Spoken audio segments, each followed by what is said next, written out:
Alors, bien le bonjour. Comme à notre habitude, aujourd'hui, l'actualité nous amène du côté de Bamako, c'est au Mali, où récemment, encore de récentes manifestations à Bamako ont été observées contre la multinationale française Total Énergie. Il faut dire ici qu'en date du 5 août de l'an de grâce 2024, des conducteurs de moto-taxi ont organisé justement une manifestation devant une station de service de la multinationale Total Énergie à Bamako. Ils ont brandi justement des pancartes avec des slogans sur lesquels on pouvait lire très clairement prix élevé du carburant égal à transport en péril, et on pouvait tout aussi lire Total Énergie détruit justement notre économie. Voilà entre autres un certain nombre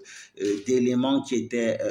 brandis ou alors qui étaient mentionnés sur les pancartes brandies justement par les manifestants du côté de Bamako. Il faut ici préciser que Total est perçu aujourd'hui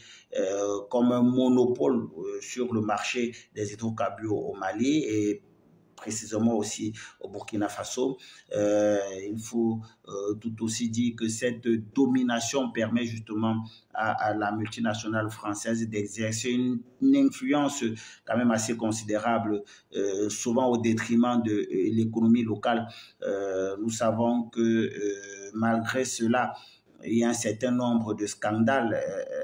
qui entourent cette multinationale du côté du Sahel, précisément au niveau du Mali. Ce n'est pas seulement ici une question de prix élevés. Il y a des accusations quand même assez graves qui pèsent justement sur la multinationale française Total Énergie. Ces accusations de soutien au terrorisme, il y a également la nécessité justement de reconsidérer le partenariat ou alors les partenariats avec un certain nombre de multinationales étrangères, précisément occidentales, qui opèrent sur le territoire malien.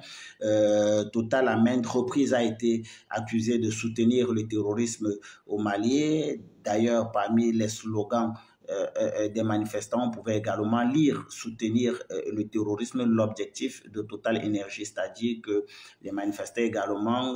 ont compris le jeu trouble de la multinationale française dans ce processus de déstabilisation et d'insécurité qui sévit au Mali depuis bien des années. Donc aujourd'hui, la bonne nouvelle dans cela, c'est que nous savons qu'il y a l'annonce justement de l'ouverture d'une raffinerie du côté du Niger qui vraisemblablement pourrait offrir une alternative comme ça viable aux États de l'AES. Rappelons que le Mali aujourd'hui fait partie État membre justement de l'AES, l'Alliance des États du Sahel, où on peut retrouver le Mali, le Burkina Faso et le Niger. Et donc aujourd'hui, en se tournant justement vers des partenaires régionaux tels que le Niger qui envisage justement d'ouvrir cette raffinerie, qui est également un État membre de l'AES, le Mali justement pourrait à travers cette action soutenir l'économie régionale plutôt que de continuer justement à élargir à faire le bonheur de la France en soutenant son économie et en renforçant justement son influence sur le territoire malien, précisément dans le domaine de la souveraineté énergétique, à savoir les hydrocarbures. Et donc aujourd'hui, pensons que derrière cette manifestation, il y a également un signal fort qui est adressé à l'endroit des autorités de Bamako de véritablement revoir ce problème de souveraineté énergétique et de présence de cette multinationale française Total Énergie sur le territoire malien qui aujourd'hui,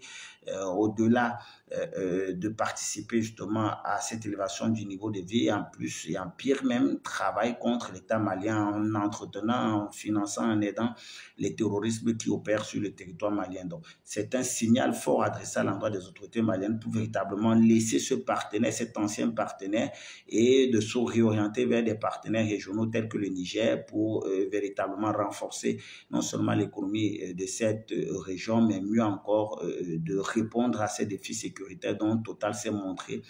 jusqu'ici en être l'une des principales causes.